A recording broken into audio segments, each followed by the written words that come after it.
Hello everyone, welcome to our Kare's YouTube channel. Cybersecurity is a major concern not just for a nation but for an individual as well. As technology is evolving, so are threats to our social and personal lives.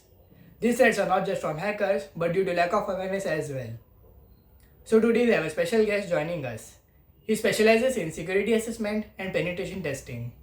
He has trained more than 7,000 people in field of cyberspace and cybersecurity. As of June 2022, he was among top 4 hackers in HackerOne. So let's welcome the founder of SecurZe, Harsh Parekh. Hi Harsh, welcome to this podcast. How are you? Hi Sasi, thanks for having me. I'm fine. Would you like to introduce yourself to our audience and what you do at SecurZe? Sure. I'm Harsh, founder of SecurZe, a cybersecurity company. We provide different cybersecurity services to businesses. So Harsh, there are a lot of problems in a business. What are the services that you provide to businesses and what are the benefits that they gain from you? Good question. So Sasi, we found some common cybersecurity problems that businesses face. One of them is some businesses face a problem that cybersecurity is very expensive for them. They cannot afford all the tools and resources to manage cybersecurity.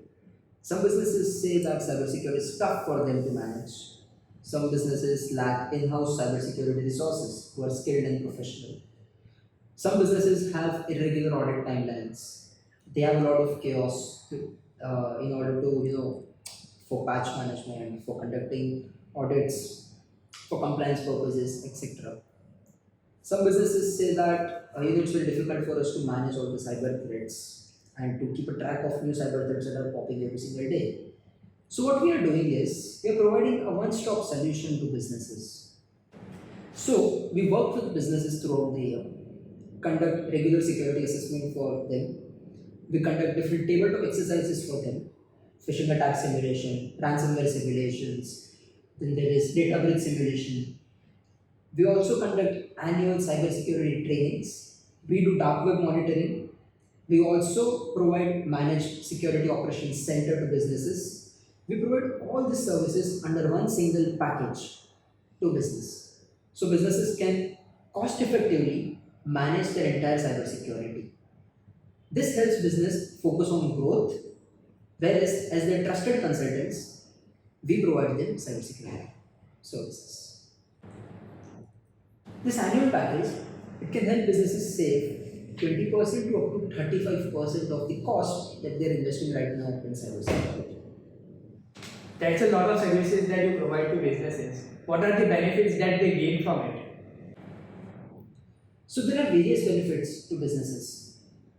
First of all, it's one single vendor, so one single point of contact and communication. All services are available under one single roof. Second thing, we provide monthly updates. So every single month, you will get a detailed report of what activities are conducted, what activities are pending, what activities will be conducted in upcoming months. What is your current cybersecurity status? Is it poor? Or do you need to enhance your cybersecurity structure? Is everything good? What threats did we detect last month? You get a very detailed report every single month. And third thing, this package can help you save 20% to up to 35% of the annual cost that you are investing in cybersecurity. 35%, that's a lot of profit for a business. And your services are benefiting the businesses. So Harsh, I heard that there are various certifications that a business need to maintain a standard across the globe. For example, ISO and HIPAA. So I would like to know more about that. So there are various certifications available in the industry. We have ISO 27001, we have CISA, we have GDPR, we have HIPAA, we also have NIST framework. So what happens is businesses, they comply with these certifications to build a robust cybersecurity posture in their organization. When a business adopts a certification, let's assume ISO 27001, they have to comply with all the requirements of the certificate. Now the certificate, it has a list of controls that a business needs to implement. They need to have regular security assessments conducted. They need to have proper policies documented for strong passwords, for disposing a hard disk, everything related to cybersecurity, they need to have detailed policies documented. They also need to conduct regular cybersecurity training in their organization. So once a business complies with all these requirements, they can apply for the ISO certification. The ISO certification also imposes that a business takes cybersecurity seriously, and they are also adopting required measures to make sure that they don't get affected by a cyber attack. So Harsh, let's assume I have a business and I want to apply for this certification, let's say ISO. So what would be the cost and how is this audit conducted? So before applying for ISO certification, there are various steps, there are various requirements that a business need to follow and implement in their organization. So before applying for the certificate, a business has to conduct security assessment. They have to document all the policies. They have to conduct awareness trainings in the organization. They have to conduct system hardening, etc. Whatever requirements the ISO certificate, the ISO audit implies, they have to implement all the requirements, all the controls in their organization. Once they have implemented, a third party ISO auditor will visit the site, will visit the office, and he will check whether all the controls that are implemented are correctly implemented or not. Based on these results, the ISO certificate is issued to the organization. Harsh, what would be the estimate cost and timeline for the certification? So, if a business wants to apply for ISO certification, or for any certification in cybersecurity, there are different controls that the certification states, and the business has to implement them. Now, it might take at least 2 to 3 months for a business to implement all the controls, depending on the size of the business. It can also take up to 1 year or more than a year, 1.5 years for a business to implement all the controls in the organization. It depends purely on the size of the organization and how complex the organization is structured. Coming down to the cost, ISO certification can cost anywhere between 4 to 5 lakh rupees for small size businesses. For medium sized businesses, it can go up to 15 to 20 lakh rupees, and for much larger businesses, it can vary anywhere between 35 40 lakhs, so it can even exceed sometimes 40 lakhs, depending how complex the organization is structured, number of office locations of the organization, and many other factors. In the year 2022 and 2023, a lot of applications were banned in India. Some people appreciated the movement, but there were some people who called it a political stunt and said that it was not very beneficial for Indians. What is your take on it? I don't think it was a political stunt, but it was actually the right step that the government took. The problem was the applications that were banned, majority of them belonged to China, Bangladesh, Pakistan, all these regions. Now these applications, they were controlling the data of Indian users. They were continuously fetching Indian users' data, their identities. So it was utmost important for the government to take action on this. Reason being, there were no specific controls using which the Indian government could control the misuse of this data that is been continuously stored on servers that are located in different regions, such as China or Bangladesh or Pakistan or Afghanistan or anywhere in the world. There were no specific controls using which our government could have stopped the misuse of this data.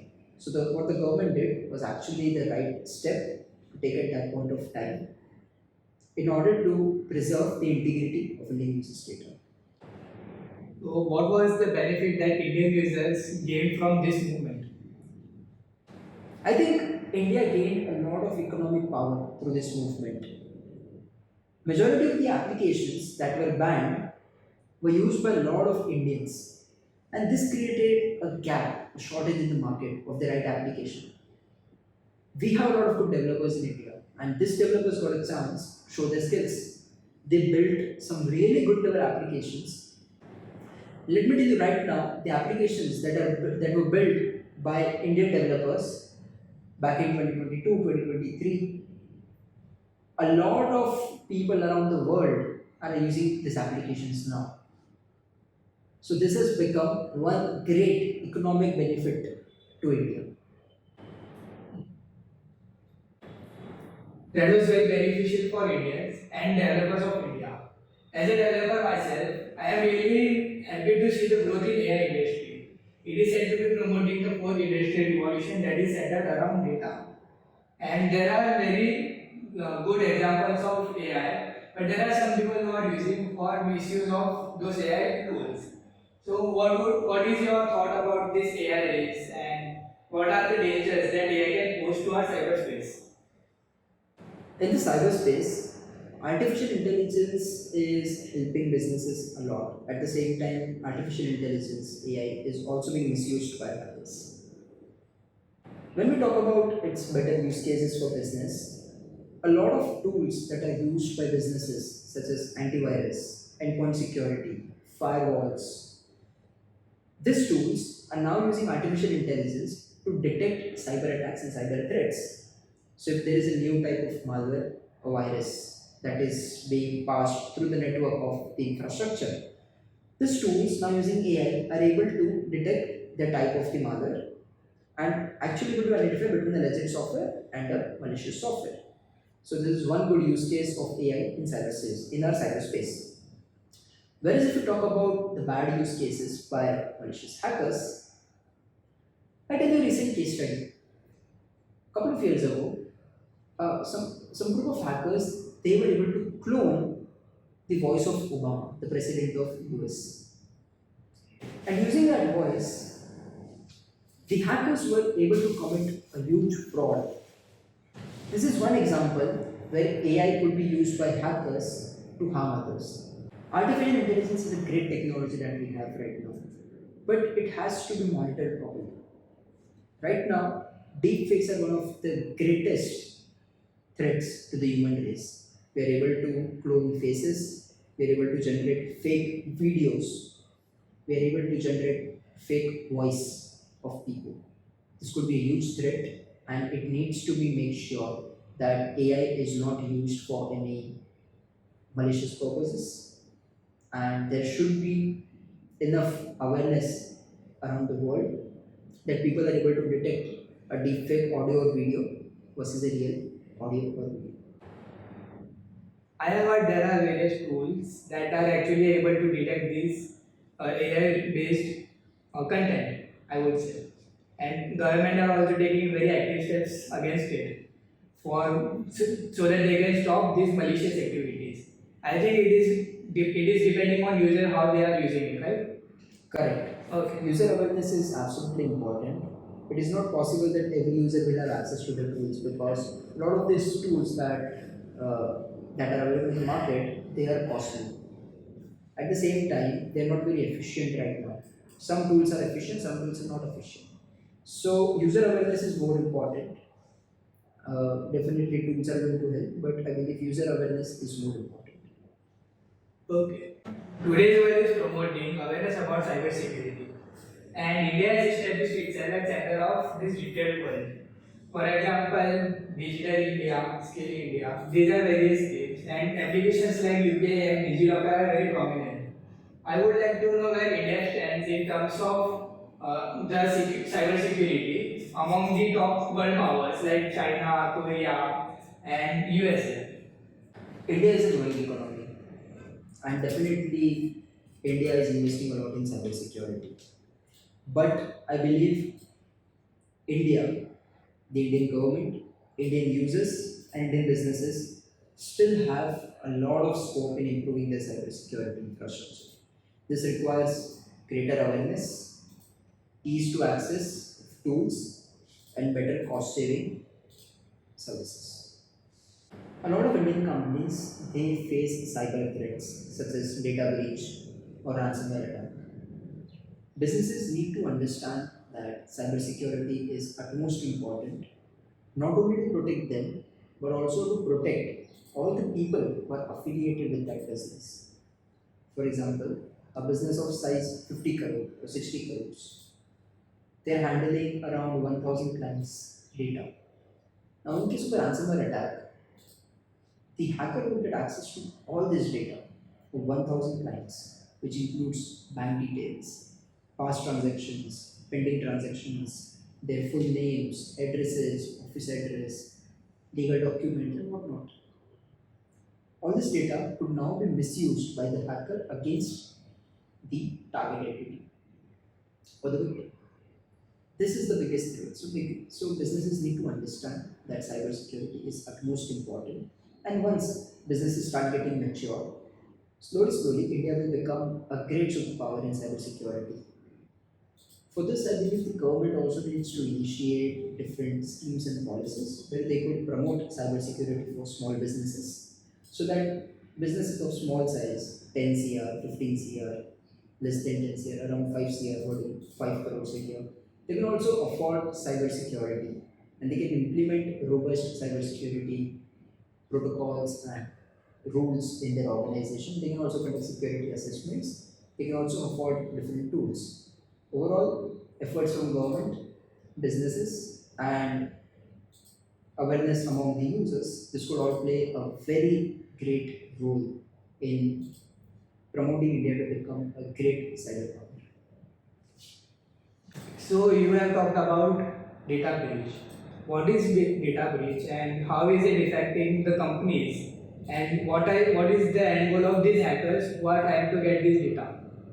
So, a data breach is a cyber attack where an attacker exploits a vulnerability in a system and he extracts all the user and company's data or the business data from the servers of the business. Now, this not only affects business itself, but it also affects each and every individual user who is affiliated with that business. For example, the recent Star Health Insurance data breach case. Millions of users' data is published publicly via Telegram bot. The hacker hacked into Star Health Insurance, breached all the data, and each and every insurance claim of every single patient who was affiliated with Star Health Insurance was publicly available. All the documents. Now, these documents will contain medical reports, patient's information, social security number, Aadhaar card, PAN card, etc. All this information is publicly listed. No one would like to give away their Aadhaar card or PAN card number to someone else because we know it's a threat. The same threat is possessed by a data breach. Hackers, they either sell data to other hackers or to other data brokers in the industry. Sometimes they also have malicious intents against a very specific entity. Now, for instance, if your data is publicly listed, if your Aadhaar card number is listed publicly through a data breach, if your PAN card number is also listed there, can I just combine both of them and perform an attack against you? I can go to a different bank and give your documents. Maybe there I can do some social engineering and trick the banker to reveal some information. Or take loan online. Exactly, I can take loans against your name. There are a lot of online loan applications that just take out your Aadhaar card in the form of a photo and they give you a loan of 10 lakh rupees or 20 lakh rupees. Now the victim would be liable to pay the loan and you have taken the loan in the name of the victim. So it's one threat. Using artificial intelligence, hackers are able to collect more and more information about a specific user. So there are various different companies whose data has been breached in the past. If I combine all the data in one single file, in one single place, and I run an artificial intelligence model, an ML model against, and if I run a machine learning model against this data, build it in such a way that it is able to map all the information about a specific user throughout all the databases. Just imagine, there is X company through which your email address was breached. There is Y company which breached your password.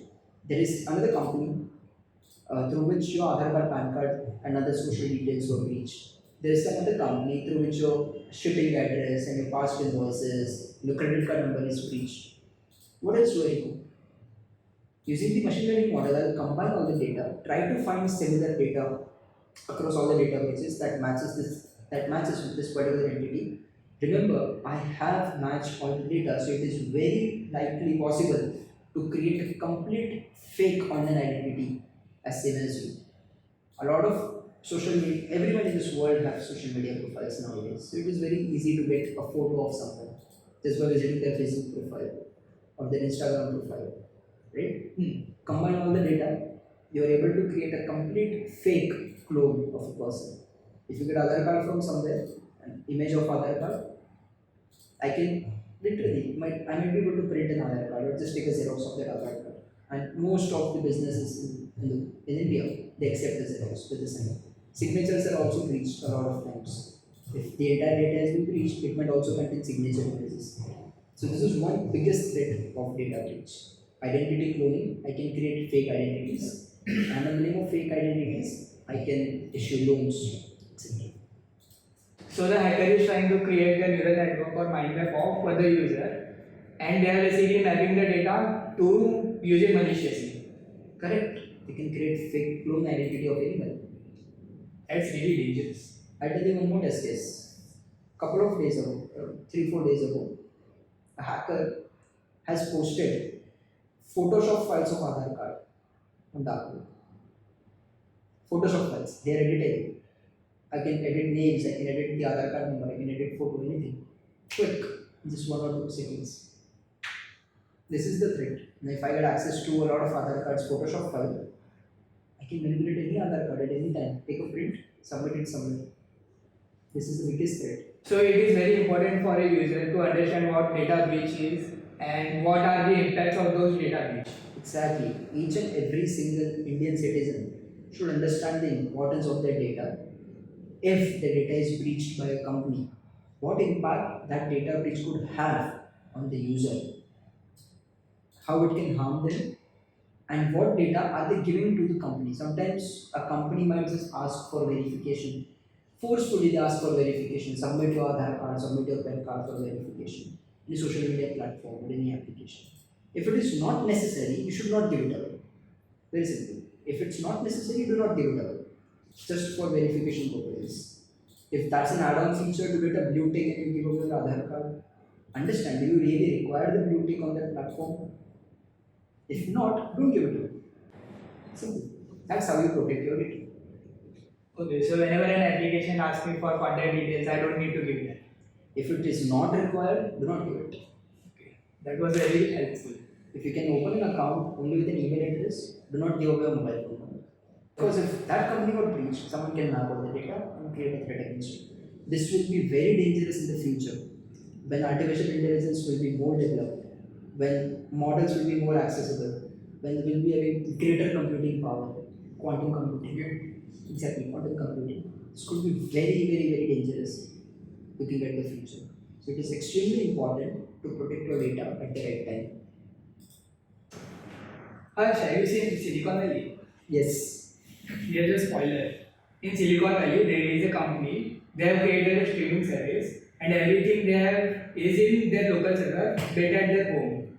So when a lot of users were actually accessing the service, the server was literally on fire, but the streaming was not stopped. And when they tried to figure it out, it was found out that all the data was stored in network of refrigerators. How was that possible? And what was the concept behind that particular scene? So in Silicon Valley, what they have done is they have created a decentralized internet. And the refrigerator that we are talking about is actually connected to the same decentralized internet. So what was happening is, on this decentralized internet, all the information that was actually being stored or being passed was stored in small bits across all the networks, across all the devices connected on the network. And these all devices would then communicate with each other and share the data. So that is the very reason all the fridges that were connected to the internet, the company who built those fridges, they were all connected to the decentralized internet, and they all started sharing data internally. So when the servers got overloaded and the technology that they have built, when they found out that they also have some extra storage on the network, on the fridge network, the data immediately started passing through the fridge network, and that's how it was saved. So this is a very fascinating knowledge, and this is something very serious as well, as these techniques can be used for workers as well. Because when we see that something is connected to a network and all the information is stored in various devices because it is a decentralized network. But same thing can be replicated in a centralized network, and because it is the concept is actually about sharding. So in sharding, basically what happens is all the data is scrambled across the devices, but this can be done in centralized network as well. So what my question is that this can be used to attack or threaten the people on national and personal level. How would the people would protect themselves, and what are the other scenarios that this can impact the users? So one of the recent examples of Lebanon where pages were blasted. I think during warfare such situations might occur. And one of the best ways to protect yourself from remote attacks is to disconnect yourself from the internet for the time being, especially during war times.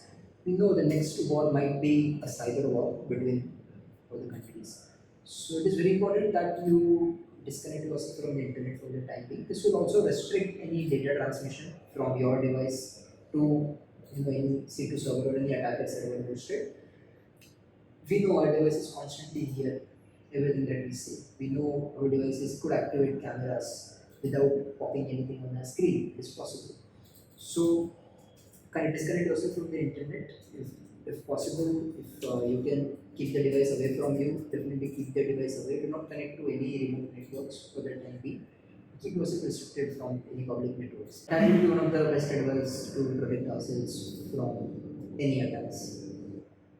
So what are the national level policies that can be implemented to protect citizens as a whole? During war times, yeah, government could do one thing that they would immediately restrict internet access. That is the only one solution that I see.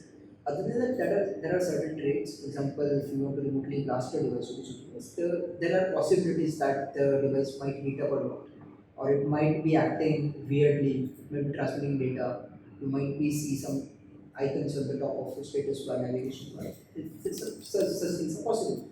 So make sure that you keep an eye on how your device is reacting. And one of the best policy that government can make is restrict internet access in war zones. Basically, they should create a red zone where internet access and such remote attacks can be avoided. Correct. That's all from our side. Thank you, Harsh, for joining us. It was very informative. We have discussed about wars and what national level policy we need and how we can protect ourselves. I'm pretty sure that after listening to you, a lot of people will be protecting themselves and their families, as well as some students would be interested in pursuing career with cybersecurity. So that's, I think, very impressive that you were able to deliver such an informative session with such very short amount of time. Thank you for having me. As we wrap up this episode, it is very clear that cybersecurity is more critical than ever. In this episode, we have tried to cover everything from personal information security to modern warfare. If you found this video useful, then share it with your friends, as protecting your social network is just as important as protecting your personal information. So stay safe, stay vigilant, and protect your digital world. Let's enjoy this bonus segment from Harsh Parekh.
जी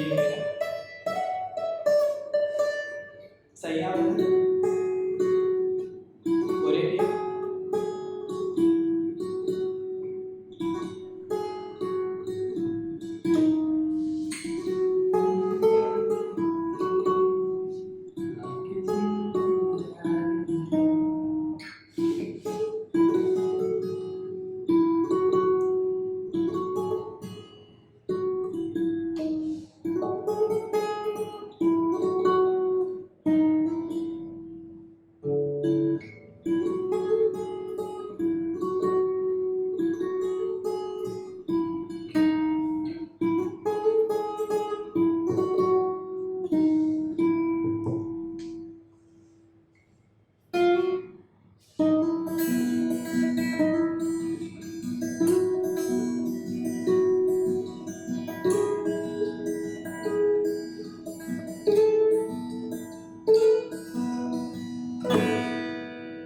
इलाई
याच्या गोष्टी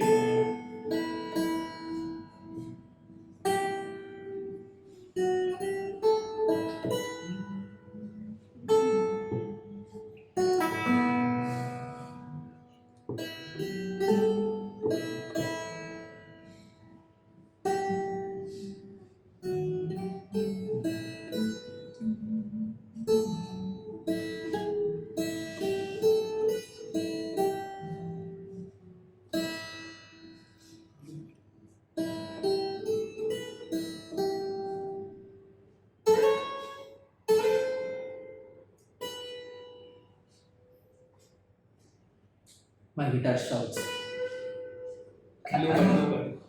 Bluebird नहीं आता मुझे. बोल यार बजाया था तुमने भूल गया, अभी नहीं आता मुझे. गाना ही आवाज आता. आई